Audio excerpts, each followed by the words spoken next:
నమస్తే, welcome to Kiran TV news. Deputy CM Pawan Kalyan గారు ఈరోజు ఇప్పటం గ్రామంలో పర్యటించారు. ఇప్పటం గ్రామాన్ని ఇప్పటికీ ఎవరు మర్చిపోరు? కాదు, ఎప్పటికీ మర్చిపోరు. ఎందుకు అంటే పవన్ కళ్యాణ్ గారి ధైర్యం ఏమిటి అని చూపించిన గ్రామం ఏంటి అంటే ఇప్పటం గ్రామం అని చెప్పొచ్చు. ఏ విధంగా చెప్పొచ్చు, అసలు ఇప్పటం గ్రామానికి ఈరోజు అంత పర్టికులర్గా ఎందుకు వెళ్ళారు అనే విషయం మీద మనం మాట్లాడుకుంటే 2022 నవంబర్లో ఈ రోడ్డు విస్తరణ పనులు చేపట్టాలి అన్న ఉద్దేశంతో ఆ ఇప్పటం గ్రామంలో ఏంటంటే ఆ రోడ్డుకి ఇరువైపులో ఉన్న ఇళ్లను అయితే కూల్చివేయడం జరిగింది. ఎందుకు కూల్చివేశారయ్యా అంటే రోడ్డు విస్తరణ పనుల వల్ల అన్నారు.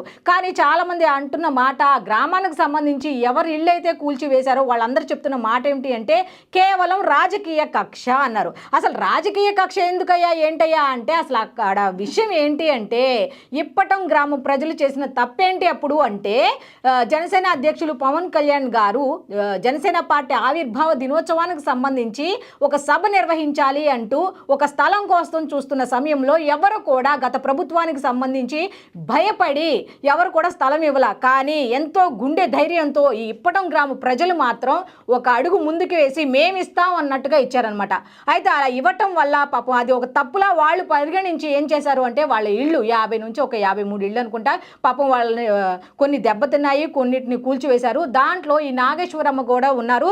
అయితే ఆమెని అప్పుడు పరామర్శించినప్పుడు డిప్యూటీ సీఎం పవన్ కళ్యాణ్ గారు, అప్పుడు జనసేన పార్టీ అధ్యక్షులు పవన్ కళ్యాణ్ గారు పరామర్శించి ఒకటే మాట చెప్పారు, అమ్మా నేను ఖచ్చితంగా గెలుస్తా, ఆ గెలిచిన తర్వాత ఏం జరుగుతుంది అంటే నేను వచ్చి నిన్ను కలుస్తా అంటూ భరోసానిచ్చి ఒక మాట అన్నారు. ఏమిటి అంటే ఈ ఇళ్లను కూల్చేసిన ప్రభుత్వం ఎప్పటికి కూడా పర్మనెంట్గా ఉండదు, అది కూడా కూల్చివేయబడుతుంది అన్నట్టుగా ఏమైతే చెప్పారో అదే విధంగా జరిగిందనమాట.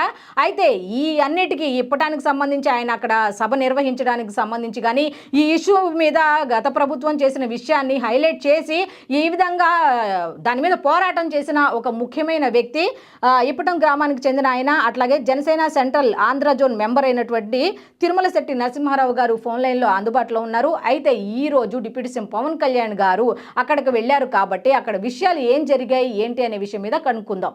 సార్ నమస్తే, తిరుమల శెట్టి నరసింహారావు గారు. నమస్తే అండి.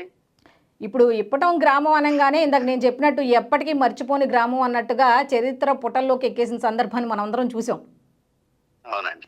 మరి ఇప్పుడు ఈరోజు డిప్యూటీ సీఎం పవన్ కళ్యాణ్ గారు ఒక మాట అన్నారు, అమ్మ నేను వస్తే నిన్ను కలుస్తా అని. ఆ అమ్మ కళ నెరవేర్చారు కదా. అవునండి. దీని మీద ఏం చెప్తారు, అక్కడ ఏం జరిగింది ఏంటి అంటే ఏం చెప్తారు? ముందుగా మీకు కిరణ్ టీవీ ప్రేక్షకులందరికీ నమస్కారం అండి. థ్యాంక్ యూ అండి.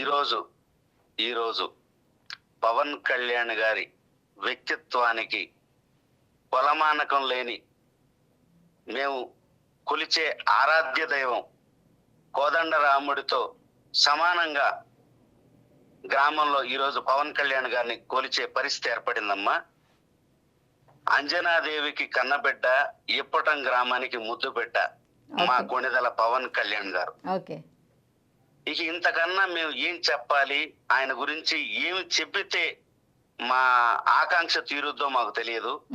ఒకటే మాత్రం నిజమమ్మా, నాగేంద్రమ్మ గారి కోసమే కాదు, ఇప్పటం గ్రామ ప్రజలు ఏదైతే 22లో నేనున్నాను అని భరోసా ఇచ్చి సభ పెట్టుకోవడానికి స్థలం ఇచ్చినందుకు ఆయన ఈ గ్రామానికి ఎంత రుణపడి ఉన్నాడో ఈ రోజు ప్రత్యక్ష సాక్ష్యంగా మీరు చూశారు.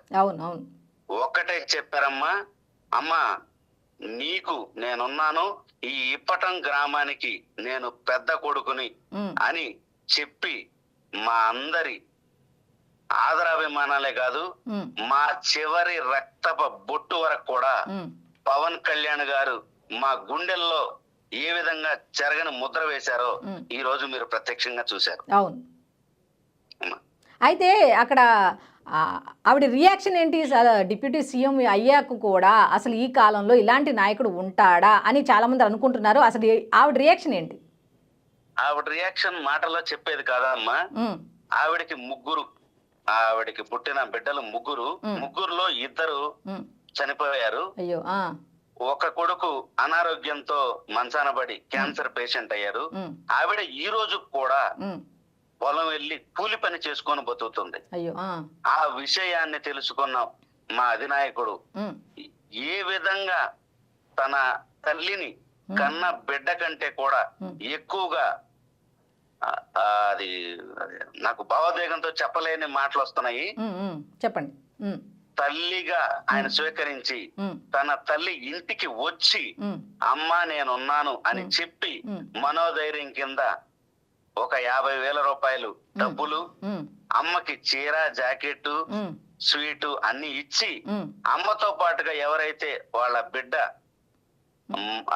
అనారోగ్యంగా బాధపడుతున్నాడో అతనికి ఏ విధమైన మెడికల్ అయినా సరే నేనున్నానమ్మా, నాకు ఒక కబురు పంపించు చాలు అని చెప్పి వాళ్ళ రెండో కుమారుడి కొడుకు ఆ పిల్లవాడు ఏమంటారు చెవిటి దీని ఉంటే అతనికి ప్రతి నెల 5,000 రూపాయల డబ్బులు పవన్ కళ్యాణ్ గారు తన ఏదైతే అధికారికంగా తీసుకున్న పిఠాపురం పిల్లవాళ్ళకి ఇస్తున్నాడో అదే విధంగా ఈ పిల్లవాడిని కూడా సారు దత్తత తీసుకొని ప్రతి నెల 5,000 రూపాయలు పెన్షన్ పంపిస్తానని హామీ ఇచ్చారమ్మా. ఇంకా ఆవిడ ఆనందం కూడా ఒక మాట అన్నారండి, మీరు కూడా చూసే ఉంటారు. బాబు నిన్ను ముఖ్యమంత్రిగా చూడాలి, నేను 5 సార్లు చూడాలి అన్నట్టుగా అన్నారు. దానికి పవన్ కళ్యాణ్ గారు ఒక తల్లి ఆశీర్వదిస్తే ఎంత ఆనందపడిపోతాడు బిడ్డ అన్నట్టుగా ఆయన కూడా ఒక నవ్వు నవ్వారనమాట. దీని మీద ఏం చెప్తారు మీరు? అంటే మేము ఎందుకు అడుగుతున్నామంటే మీరు డైరెక్ట్ గా ఉండి చూశారు కదా అక్కడ. అవునమ్మా, చెప్పండి. డిప్యూటీ సీఎం గా ఉన్నప్పటికీ ఒక కన్న తల్లి కోసం తన బిడ్డ పదవిలో ఉన్నప్పటికి కూడా తన దగ్గరికి ఆయనే వచ్చాడు. అధికారం ఉన్నప్పటికి కూడా ఆవిడని ఆఫీసుకి పిలిపించుకునే ఇన్ఫ్లుయెన్స్ ఉన్నప్పటికీ కూడా తల్లి కోసం ఒక బిడ్డ ఏ విధంగా అయితే తాపత్రయపడతాడో అది కళ్ళ కట్టినట్టు మా నాయకుడు చూపించాడమ్మా. ఇంతకన్నా చెప్పటానికి కూడా మాటలు లేవు. డిప్యూటీ సీఎంఏ కాదు, తన బిడ్డ సీఎం అవ్వాలి అనే ఆవిడ కోరిక తీరాలని మేమందరం మా గ్రామస్తులందరూ కూడా కోరిక ఆవిడ వెళ్ళబుచ్చిందమ్మా. ఓకే, ఇంకో ప్రశ్న అండి. ఇప్పుడు ఆవిడ దగ్గరికి వెళ్ళారు, ఆవిడతో మాట్లాడారు, ఆరోగ్య పరిస్థితిని తెలుసుకున్నారు, ఆవిడకి ఆర్థిక సహాయం చేశారు, ఇవన్నీ ఓకే. కానీ ఇప్పటం గ్రామంలో అడుగు పెట్టంగానే కూడా ఆ గ్రామ ప్రజల ఆనందం ఎట్లా ఉంటది? అది నా మాటలో మీకు అర్థం అవుతుంది లేదో తెలియట్లేదు. లేదు, అర్థమవుతుంది. కాకపోతే ఏంటంటే అక్కడ ఉన్న వాళ్ళది కూడా మాకు తెలియాలి కదా. ఆ ఊరు ప్రజల బిడ్డమ్మ. ఇప్పుడు ఆ ఊరికి ఆయన ఇక్కడ పుట్టనప్పటికి కూడా ఆ గ్రామం పవన్ కళ్యాణ్ గారి దత్తత గ్రామం.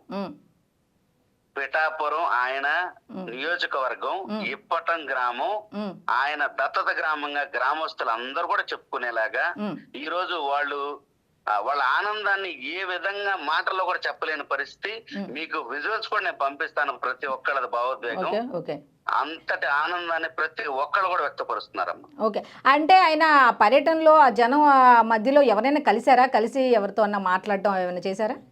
అందరినీ కలిశారమ్మా. గ్రామంలో ఆయనకి ప్రోటోకాల్ ప్రకారంగా ఇబ్బందులు ఉన్నప్పటికీ కూడా ప్రతి ఒక్కరిని ఆయన పలకరించి నేనున్నాను, మీకు ఎంత ఇబ్బంది వచ్చినా జనసేన కేంద్ర కార్యాలయం పూతవేటు దూరంలోనే ఉంది, మీరు ఎప్పుడు వచ్చినా నా ఆఫీస్ తలుపులు తెలిసే ఉంటాయని చెప్పి గ్రామస్తులందరికీ హామీ ఇచ్చి వెళ్ళాడమ్మా. ఓకే, ఇప్పుడు గ్రామం పరంగా చూసుకుంటే గ్రామ అభివృద్ధికి ఏమన్నా నిధులు కేటాయించడం లేకపోతే ఏమన్నా అభివృద్ధి పనులకు ఏమన్నా చెప్పడం గానీ ఏమన్నా జరిగిందంటారా? గ్రామ అభివృద్ధి అనే అంశం కంటే కూడా అమ్మా ఆయన ఒక్కటే చెప్పారు, మీకు ఏం కావాలన్నా మీ బిడ్డ ఉన్నాడు, మీకోసం ఎప్పట్టు ఆఫీస్ తలుపులు తెరిచే ఉంటాయని చెప్పాడు. ఓకే, అంటే ఏంటి అడగటం మీదే ఆలస్యం, ఇవ్వడానికి నేను సిద్ధంగా ఉన్నాను అనేగా? అంతేనమ్మా. ఓకే, అంతే. అంటే ప్రతి ఒక్కరు కూడా పవన్ కళ్యాణ్ గారు లాంటి వ్యక్తి ఆనాడు జనసేన నేతగా మా దగ్గరకు వచ్చేళ్ళాడు, ఒక రాజకీయ నేతగానే ఆ రోజు చూశారు. కానీ ఈ రోజు ఆంధ్రప్రదేశ్ రాష్ట్ర ఉప ముఖ్యమంత్రి అయినప్పటికీ కూడా వస్తాడా లేదా అని 18 నెలల నుంచి ఎదురు చూసిన ప్రతి కళ్ళకి ఈ రోజు ఆయన వచ్చి నేనున్నాను అని చెప్పటమే అదొక పెద్ద వరంగా భావించి ప్రతి ఒక్కరు కూడా ఎవరికి కూడా ఏం అడగాలి అనే పరిస్థితుల్లో కూడా ఎవరు లేరమ్మా. ఓకే, అంటే అండి చివరికి ఒక ప్రశ్న అండి. బేసిక్గా 18 నెలలు అయింది వీళ్ళు అధికారంలోకి వచ్చి. అప్పుడేమో గెలిస్తే వస్తా అన్నారు, కనీసం రాలేదు, మర్చిపోయి ఉంటాడులే, అధికారంలోకి వచ్చిన తర్వాత ఎవరైనా మర్చిపోతారు కదా, ఈయన కూడా మర్చిపోయి ఉంటారులే అన్న భావన అయితే కలిగిందంటారా? ఆ భావన ఎవరికి లేదు, కానీ కాలం ఎప్పటికైనా వస్తారనే నమ్మకం అయితే ఉందంటారా? ఎప్పటికైనా ఖచ్చితంగా వస్తాడు అనే నమ్మకం ప్రతి ఒక్కళ్ళలో ఉంది. ఆ ఆశ ఈ రోజు నెరవేరింది. Okay okay okay thank you అండి. Thank you so much. Okay thank you.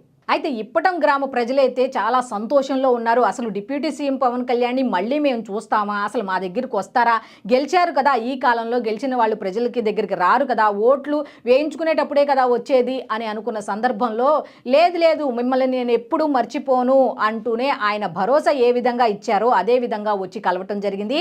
ఆయన ఇచ్చిన సహాయ సహకారాలు అన్నీ పక్కన పెడితే ఆయన ఒక మాట చెప్పారట, ఎప్పుడు ఏ సమస్య వచ్చినా నా సెంట్రల్ కేంద్ర కార్యాలయం మీకు కూతవేటు దూరంలో ఉంటుంది, ఏ సమస్య వచ్చినా నా దగ్గరకు రండి, నేను తప్పకుండా మీకోసం ఎదురు చూస్తాను, మీకేం కావాలన్నా మీ పెద్ద కొడుకుగా నేను ఉంటాను అని అయితే భరోసా ఇచ్చారంట.